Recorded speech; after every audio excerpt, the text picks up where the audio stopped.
ಭಾರತಕ್ಕೆ ಪರಮಾಣು ಬೆದರಿಕೆಯೊಡ್ಡಿದ ರಷ್ಯಾದ ಪಾಕಿಸ್ತಾನ ರಾಯಭಾರಿ. ರಷ್ಯಾದ ಮಾಧ್ಯಮ ಸಂಸ್ಥೆ ಆರ್ಟಿಗೆ ನೀಡಿದ ಸಂದರ್ಶನದಲ್ಲಿ ರಾಯಭಾರಿ ಮೊಹಮ್ಮದ್ ಖಾಲಿದ್ ಜಮಾಲಿ ಸೋರಿಕೆಯಾದ ದಾಖಲೆಗಳಲ್ಲಿ ಭಾರತವು ನಿರ್ದಿಷ್ಟ ಪಾಕಿಸ್ತಾನಿ ಗುರಿಗಳ ಮೇಲೆ ದಾಳಿ ಮಾಡಲು ಯೋಜಿಸುತ್ತಿದ್ದು, ಸಂಘರ್ಷವು ಸನ್ನಿಹಿತವಾಗಿದೆ ಎಂದು ಎಚ್ಚರಿಸಿದೆ. ಕಳೆದ ತಿಂಗಳು ಪಹಲ್ಗಾಮ್ನಲ್ಲಿ ನಡೆದ ಮಾರಕ ಭಯೋತ್ಪಾದಕ ದಾಳಿಯ ನಂತರ ಹೆಚ್ಚುತ್ತಿರುವ ಉದ್ವಿಗ್ನತೆಯ ನಡುವೆ ರಷ್ಯಾದ ಪಾಕಿಸ್ತಾನದ ರಾಯಭಾರಿ ಭಾರತದ ವಿರುದ್ಧ ಪ್ರಚೋದನಕಾರಿ ಬೆದರಿಕೆಯನ್ನು ಹಾಕಿದ್ದಾರೆ. ಭಾರತ ಮಿಲಿಟರಿ ಕ್ರಮವನ್ನು ಪ್ರಾರಂಭಿಸಿದರೆ ಪಾಕಿಸ್ತಾನ ಪರಮಾಣು ಶಸ್ತ್ರಾಸ್ತ್ರಗಳು ಸೇರಿದಂತೆ ಪೂರ್ಣ ಶ್ರೇಣಿಯ ಶಕ್ತಿಯನ್ನು ಪ್ರಯೋಗಿಸಲಿದೆ ಎಂದು ಬೆದರಿಕೆ ಹಾಕಿದ್ದಾರೆ. ರಷ್ಯಾದ ಮಾಧ್ಯಮ ಸಂಸ್ಥೆ ಆರ್ಟಿಗೆ ನೀಡಿದ ಸಂದರ್ಶನದಲ್ಲಿ ರಾಯಭಾರಿ ಮೊಹಮ್ಮದ್ ಖಾಲಿದ್ ಜಮಾಲಿ ಸೋರಿಕೆಯಾದ ದಾಖಲೆಗಳಲ್ಲಿ ಭಾರತವು ನಿರ್ದಿಷ್ಟ ಪಾಕಿಸ್ತಾನಿ ಗುರಿಗಳ ಮೇಲೆ ದಾಳಿ ಮಾಡಲು ಯೋಜಿಸುತ್ತಿದ್ದು, ಸಂಘರ್ಷವು ಸನ್ನಿಹಿತವಾಗಿದೆ ಎಂದು ಎಚ್ಚರಿಸಿದೆ. ಭಾರತವು ಗಡಿಯಾಚೆಗಿನ ಭಯೋತ್ಪಾದನೆಯಲ್ಲಿ ಪಾಕಿಸ್ತಾನ ಭಾಗಿಯಾಗಿರುವುದನ್ನು ರಾಜತಾಂತ್ರಿಕವಾಗಿ ಎತ್ತಿ ತೋರಿಸುತ್ತಿರುವಾಗ ಮತ್ತು ಭಯೋತ್ಪಾದಕ ಸಂಘಟನೆಗಳನ್ನು ಆಶ್ರಯಿಸಿದ್ದಕ್ಕಾಗಿ ಪಾಕಿಸ್ತಾನವನ್ನು ಹೊಣೆಗಾರರನ್ನಾಗಿ ಮಾಡಲು ಜಾಗತಿಕ ಬೆಂಬಲವನ್ನು ಕೋರುತ್ತಿರುವ ಸಂದರ್ಭದಲ್ಲಿ ಈ ಹೇಳಿಕೆ ಬಂದಿದೆ.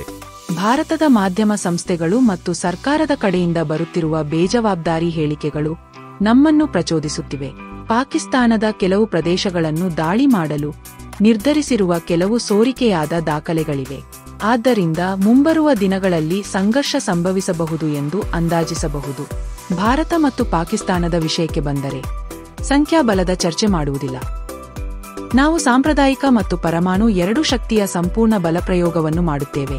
ಪಾಕಿಸ್ತಾನದ ಸಶಸ್ತ್ರ ಪಡೆಗಳು ಅದರ ಜನರ ಬೆಂಬಲದೊಂದಿಗೆ ಶಕ್ತಿಯ ಪೂರ್ಣ ಬಲವನ್ನು ಬಳಸಿಕೊಂಡು ಪ್ರತೀಕಾರ ತೀರಿಸಿಕೊಳ್ಳುತ್ತವೆ ಎಂದು ಜಮಾಲಿ ಹೇಳಿದರು.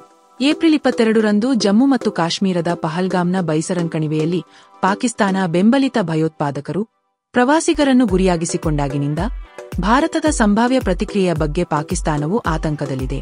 ಪಾಕಿಸ್ತಾನದ ರಕ್ಷಣಾ ಸಚಿವ ಖವಾಜಾ ಆಸಿಫ್ ಶುಕ್ರವಾರ ಜಿಯೋ ನ್ಯೂಸ್ಗೆ ನೀಡಿದ ಸಂದರ್ಶನದಲ್ಲಿ ಒಪ್ಪಂದವನ್ನು ಉಲ್ಲಂಘಿಸಿ ಸಿಂಧೂ ನದಿಯಲ್ಲಿ ಭಾರತ ನಿರ್ಮಿಸುವ ಯಾವುದೇ ಮೂಲಸೌಕರ್ಯವನ್ನು ಹೊಡೆಯುವುದಾಗಿ ಬೆದರಿಕೆ ಹಾಕಿದ್ದ ಹಿನ್ನೆಲೆಯಲ್ಲಿ ಈ ಎಚ್ಚರಿಕೆ ಬಂದಿದೆ. ಪಾಕಿಸ್ತಾನದ ಸೇನೆಯು ತನ್ನ ಅಬ್ದಾಲಿ ಮೇಲ್ಮೈಯಿಂದ ಮೇಲ್ಮೈಗೆ ಕ್ಷಿಪಣಿಯ ಪರೀಕ್ಷಾ ಉಡಾವಣೆಯನ್ನು ನಡೆಸಿತು.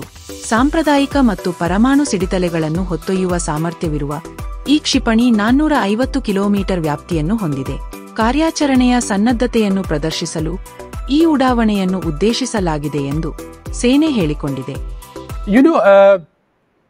The frenzy media of India and the irresponsible statements coming out from that side has compelled us, and there are some other leaked documents whereby it has been decided to strike certain areas of Pakistan. So that makes us to feel that this is going to happen and it's imminent. And as I said, knowing Pakistani nation, the armed forces of Pakistan supported by people of Pakistan, we are going to respond this time and respond with full spectrum of power.